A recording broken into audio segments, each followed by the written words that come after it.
लक्ष्मी थी या दुर्गा थी, वह स्वयं वीरता के अवतार। देख मराठे पुलकित होते उसकी तलवारों के वार। नकले युद्धवियों की रचना और खेलना खूब शिकार। सैन्य घेरना दुर्ग तोड़ना, ये थे उसके प्रिय खिलवाड़। नमस्कार मित्रों, कहानी माला में फिर से स्वागत है। आज प्रस्तुत है वीरांगना लक्ष्मीबाई की कहानी भारत भूमि की ज़बानी। मैं सोचा करती थी, महल की सुख सुविधाओं का भोग करने वाली रानियां अपनी मान और प्रतिष्ठा की रक्षा के लिए कब तक सोहर करती रहेंगी। अपनी रक्षा के लिए उनका तलवार उठाना बहुत आवश्यक हो गया था। मेरी बेटियां कभी कमज़ोर नहीं हो सकती, उन्हें उठना होगा, जगना होगा। लक्ष्मीबाई ने मेरी इस अभिलाषा को पूरा कर दिया था। उसने भारत भूमि की ही नहीं, विश्व की महिलाओं को गौरवान्वित किया था। उसका जीवन स्वयं में वीरोचित गुणों से भरपूर अमर देशभक्ति और बलिदान की अनुपम गाथा है। लक्ष्मीबाई का जन्म 19 नवंबर 1828 को काशी में हुआ था। उनके पिता का नाम मोरोपंत तांबे और माता का नाम भगीरथी बाई था। पिता मोरोपंत तांबे अंतिम पेशवा बाजीराव द्वितीय के भाई चिमाजी अप्पा के मुख्य सलाहकार थे। माता भगीरथी बाई सुशील, चतुर और रूपवती महिला थी। लक्ष्मीबाई का बचपन का नाम मनु था। मोरोपंत और भगीरथी बाई बड़े ही लाड़ प्यार से मनु का पालन पोषण करने लगे। इस तरह धीरे धीरे समय गुजरता गया। इसी बीच मनु 4 वर्ष की हुई और उनके ऊपर से माँ का साया उठ गया। मोरोपंत पत्नी की मृत्यु के शोक में डूब गए। यह खबर जब बिठूर में बाजीराव को मिली तो उन्होंने मोरोपंत को अपने पास बुलवा लिया। पेशवा बाजीराव निसंतान थे, इसलिए उन्होंने एक बालक को गोद ले लिया। उसका नाम था नाना साहब। नाना साहब के 2 भाई और थे, बालाराव और राव साहब। मनु नाना साहब और राव साहब के साथ ही खेलती कूदती थी। उसका पालन पोषण भी लड़कों की भांति होने लगा।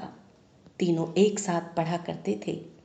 उन्होंने घुड़सवारी करना, बंदूक और तलवार चलाना भी साथ साथ ही सीखा था।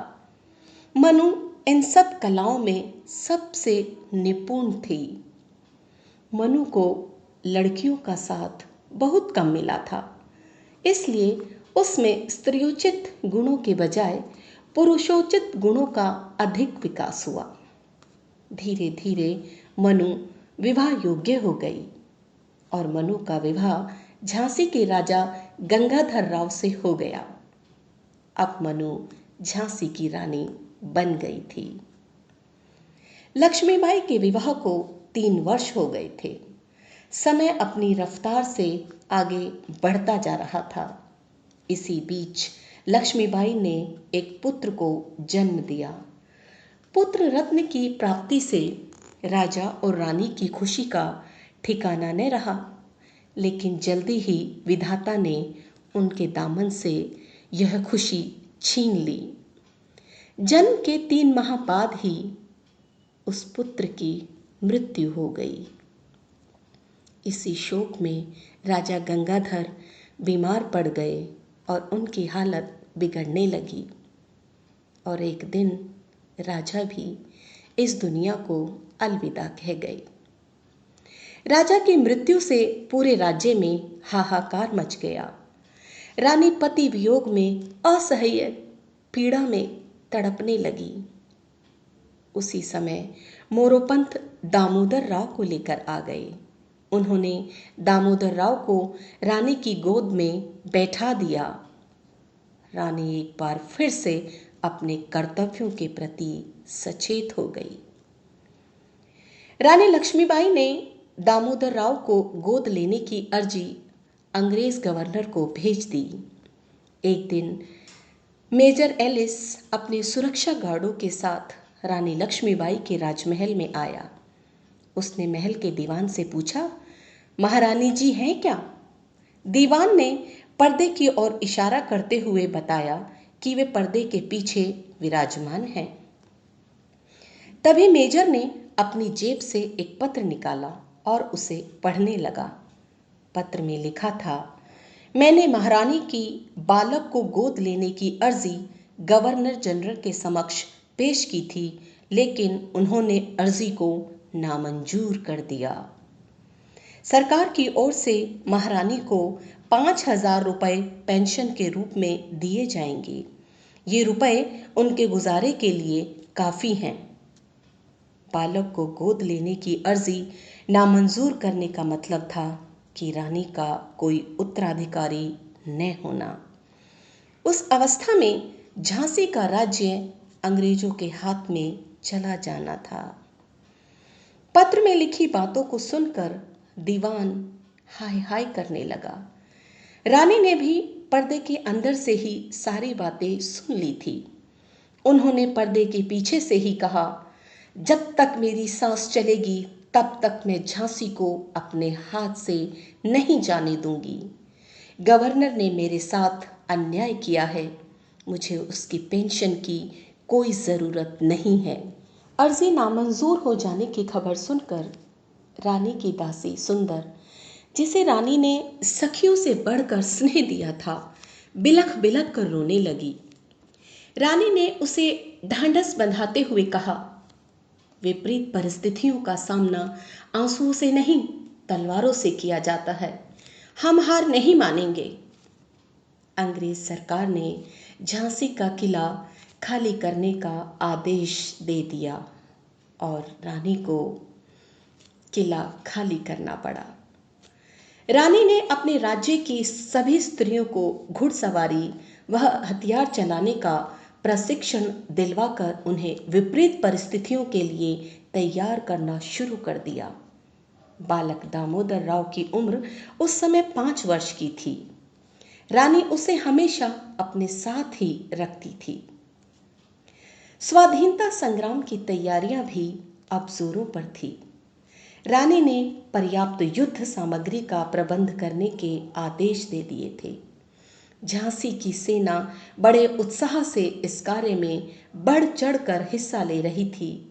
रानी की सहेलियां और झांसी की अन्य स्त्रियां भी बड़े उत्साह से स्वाधीनता यज्ञ में भाग लेने के लिए तैयार थी।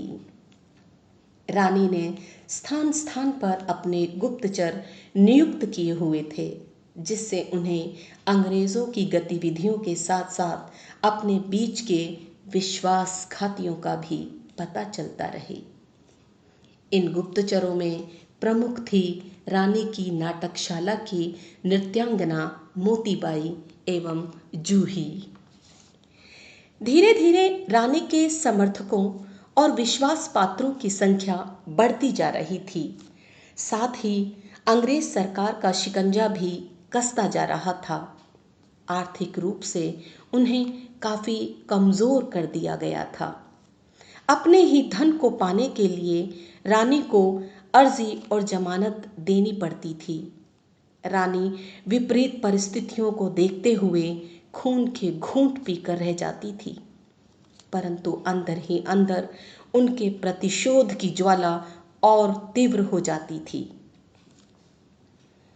समय ने करवट बदली। स्वाधीनता की लड़ाई के लिए कमल का फूल और रोटी को प्रतीक चिन्ह के रूप में प्रयोग किया गया। कमल और रोटी को एक गांव से दूसरे गांव में भेजा जाने लगा। इसी बीच सांप्रदायिक सद्भाव की अनेक मिसालें देखने में आई।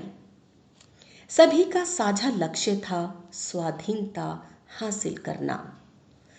अंग्रेजों की सेना में भारतीय सिपाहियों के असंतोष और विरोध के गुप्त समाचार भी फैल रहे थे। उसी दौरान मेरठ छावनी में मंगल पांडे नामक सैनिक ने अपने अफसर पर गोली चला दी थी। अभी 31 मई का दिन दूर था और इधर मेरठ व दिल्ली की हिंदुस्तानी फौज ने बगावत कर लाल किले को अपने कब्जे में कर लिया था। बहादुर शाह जफर को भारत का बादशाह घोषित कर दिया गया। समस्त उत्तर भारत में क्रांति की आग दहकने लगी थी।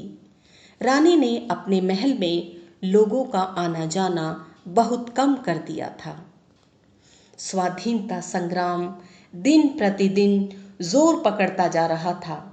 झांसी के दक्षिणी और पश्चिमी मोर्चे पर भी घमासान युद्ध शुरू हो गया था।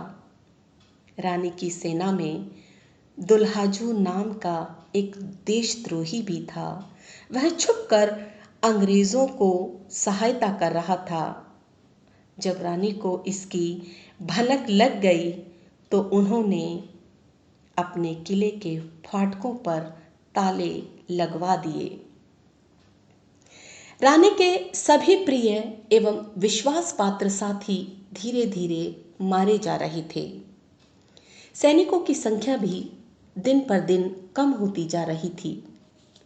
समय समय पर वह अपने सैनिकों का हौसला बढ़ाती थी। वे चिल्ला चिल्ला कर कह रही थी, वीर सैनिकों, आज दिखा दो अपनी तलवार की ताकत, अंग्रेजों को दिखा दो, हिंदुस्तानी सिपाहियों के सामने टिक पाना मुश्किल है। धीरे धीरे युद्ध भयानक होता जा रहा था। रानी के कई योद्धा लड़ाई में मारे जा चुके थे।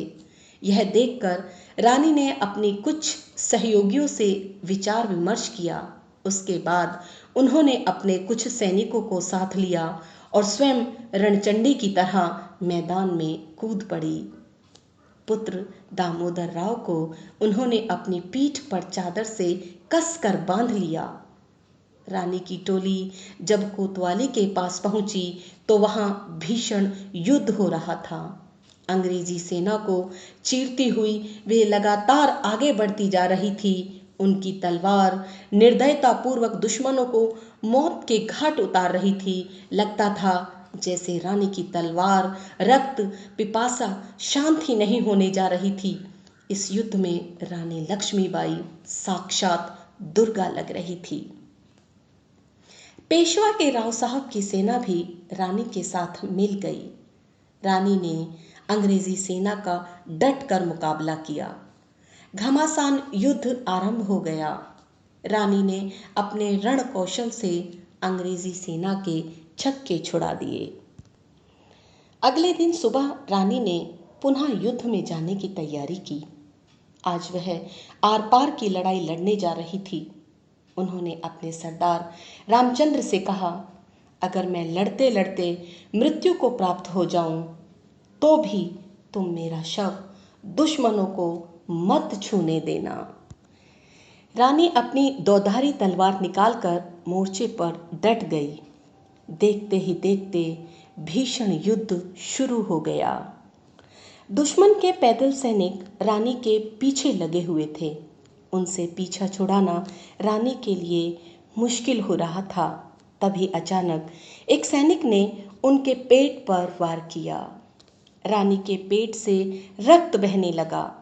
रानी ने अपने साथी रघुनाथ सिंह को आवाज देकर कहा, रघुनाथ सिंह, दुश्मन मेरे शरीर को छूने न पाए। घायल अवस्था में भी रानी बच निकलने का प्रयास कर रही थी। घोड़ा दौड़ाती हुई सैनिकों से बच निकलना चाहती थी, परंतु दुर्भाग्यवश यह घोड़ा पहले वाले घोड़े की भांति कुशल नहीं था। वह कुछ दूर जाकर अचानक अड़ गया। रानी ने लगाम को झटके दिए, घोड़े को पुचकारा, परंतु घोड़ा टस से मस नहीं हो रहा था। एक अंग्रेज सैनिक ने रानी लक्ष्मीबाई के सिर पर वार किया, जिससे उनके सिर का दायां हिस्सा कट गया और रानी वीर गति को प्राप्त हो गई। झांसी का तेजस्वी सूर्य सदा के लिए अस्त हो चुका था। रानी के कुछ विश्वास पात्र सैनिकों ने वहीं रानी का दाह संस्कार कर दिया। आज वीरता की प्रतिमूर्ति रानी लक्ष्मीबाई हमारे बीच नहीं हैं, लेकिन उनकी देशभक्ति और अदम्य साहस की अमर गाथा लाखों करोड़ों स्त्रियों को हमेशा प्रेरणा प्रदान करती रहेगी। ऐसी वीरांगना को भारत माता शत शत नमन करती है। धन्यवाद।